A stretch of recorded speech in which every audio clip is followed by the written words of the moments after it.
It's going to be a fine line, especially if you get a lot of Western teams, between trying to get full arenas or even half full arenas and trying to maintain bracket integrity.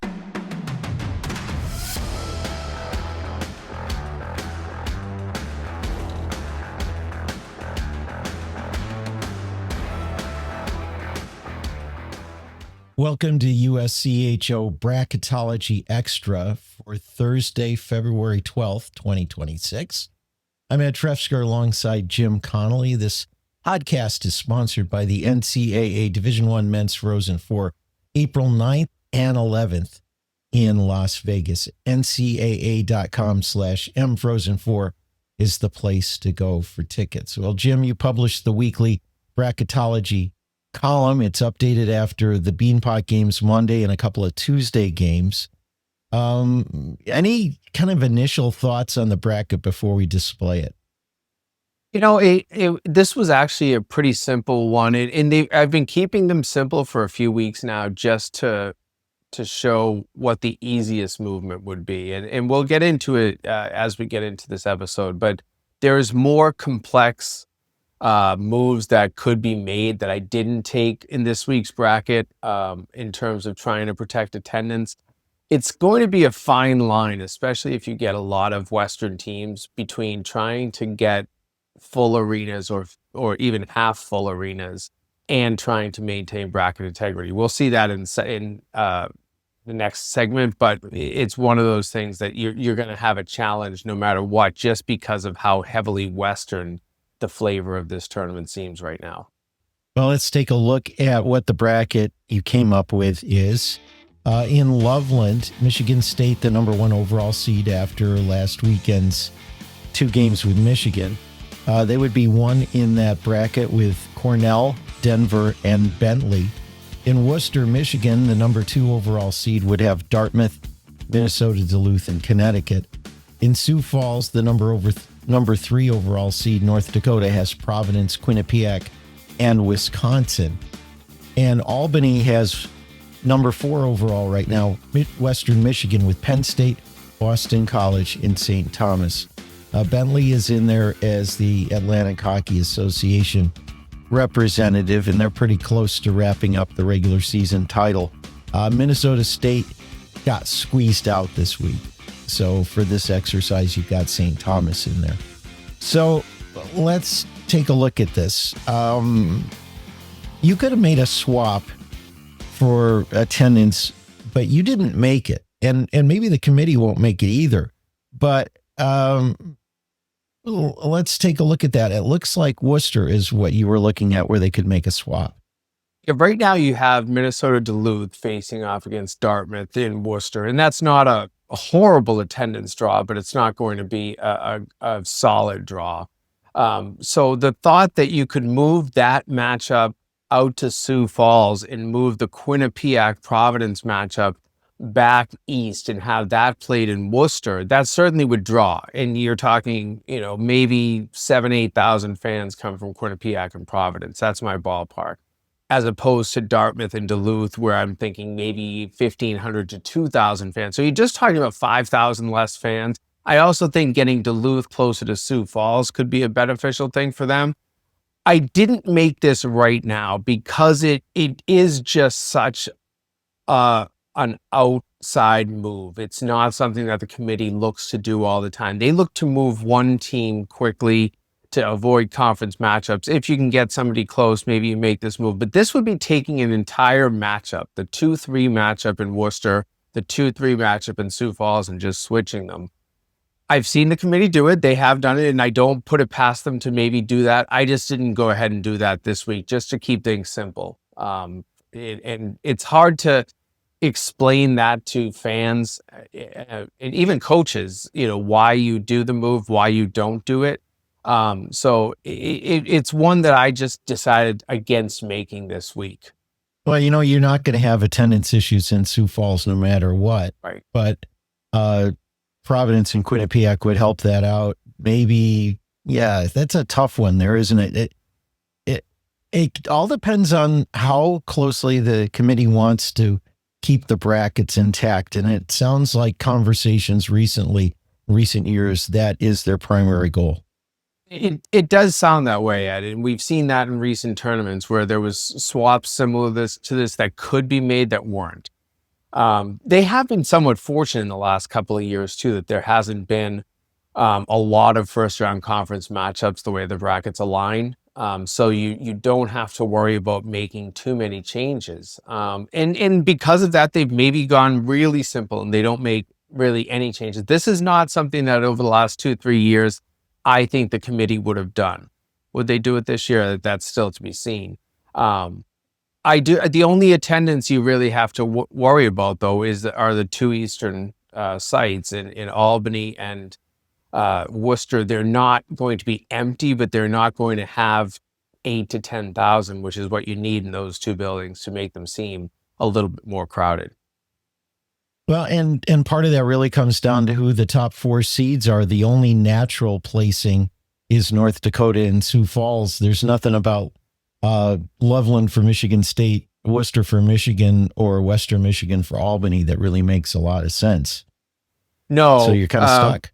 Yeah, you are stuck there, Ed. And you do want to reward the higher seeds, give them the shortest travel possible.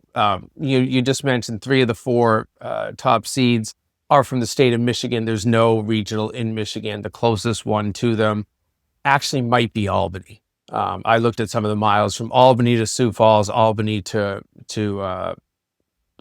Michigan to Sioux Falls, Michigan to Albany. It's about the same distance. So in terms of placing your top seeds as close as they possibly can be, North Dakota is the only team that you really can reward. So you do really need to reward North Dakota. I would not take that entire North Dakota pod and put it in Worcester and swap it for Worcester. That's something that you could do to get those teams back closer, to get that Providence Quinnipiac game in Worcester. You could move the entire bracket, but I wouldn't do that because you're punishing North Dakota. And I don't care what you say about fans travel. You've talked about this too, Ed. They're not going to travel that far from North Dakota all the way out to Worcester. Will there be a few passionate ones? Yes, but you're not going to get 10,000 North Dakota fans coming and cheering them on in Worcester. You would see that in Sioux Falls. You'll see a massive North Dakota contingent in Sioux Falls. Yeah, and I think recent history has proved that out. So the committee could do this.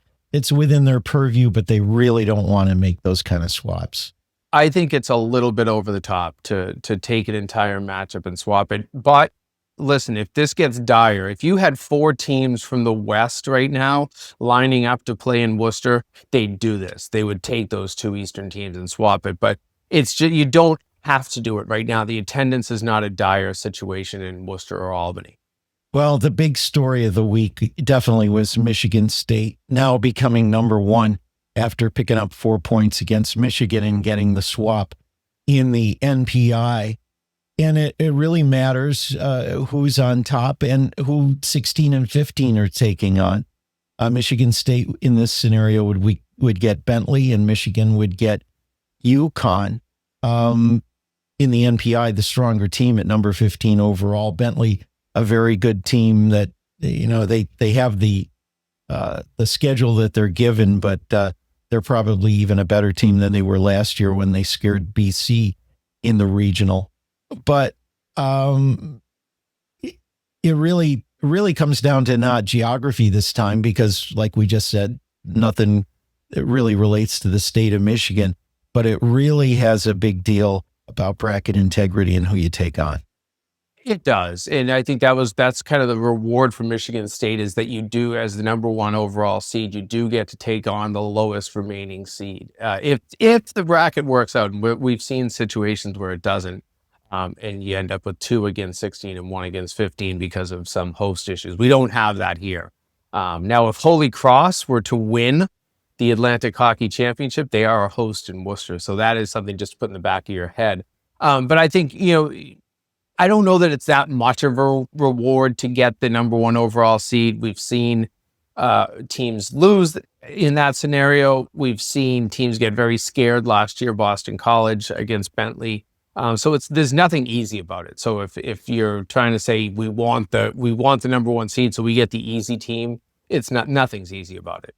Well, we got some big games coming this week that are going to affect this. Wisconsin at Ohio State. Wisconsin's hanging on the edge right now. That kind of a divot that they took there really didn't help them out. Ohio State is playing pretty well. They're dangerous. They've had some good wins. A bad weekend, and Wisconsin is fighting for its life. A good weekend, maybe they hang on. That's a huge one. It is. This is really almost a do or die. And we said it on Monday with schools that, this feels like a weekend that Wisconsin can't lose anything. They have to almost take 6 points here. Could they get by with 4 and 5? Maybe that's a different scenario, but they cannot get swept at Ohio State. They've got to take wins out of this building. They are just hanging on by a thread right now. I think they're in 14, but you lose one game to Ohio State, 15-16 becomes a possibility. It's happened so quick. And we mentioned this, I think, on Wednesday too, Ed, that it just went rapid fire to loss after loss after loss. Not bad losses. These were losing to good teams in the Big Ten, but 6 straight losses for Wisconsin pulled them down quickly. They're on life support now, so this game really becomes big. Ohio State, they're just looking to play spoiler and get, playing good hockey as we head to the postseason. But Wisconsin, boy, this could be a series that their NCAA life depends on it. Con, is it Maine? We've talked about on our podcast that Maine is not unbeatable at home this year at Alphond, and UConn really fighting for position not only for the NPI, but for Hockey East. So some big issues there for both teams.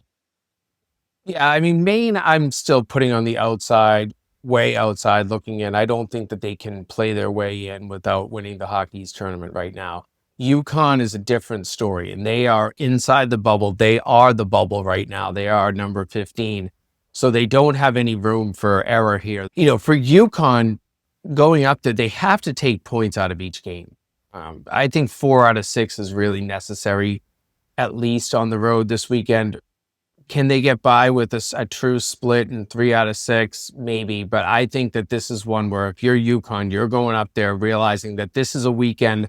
If you take 5 or 6 points out of it, you're really solidifying your NCAA hopes. Especially because you get that road multiplier that really makes those that much more valuable. Miami is at North Dakota.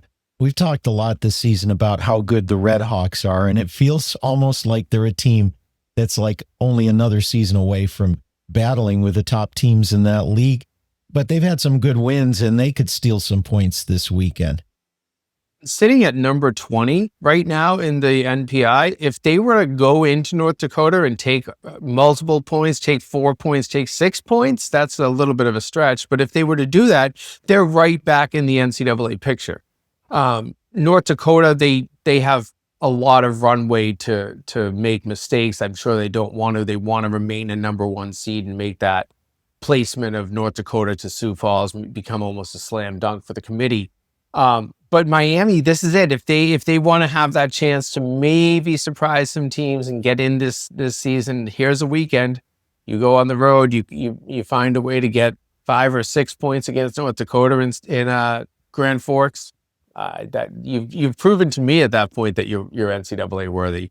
That's for sure. And I think that their NPI would really benefit from points on the road this weekend.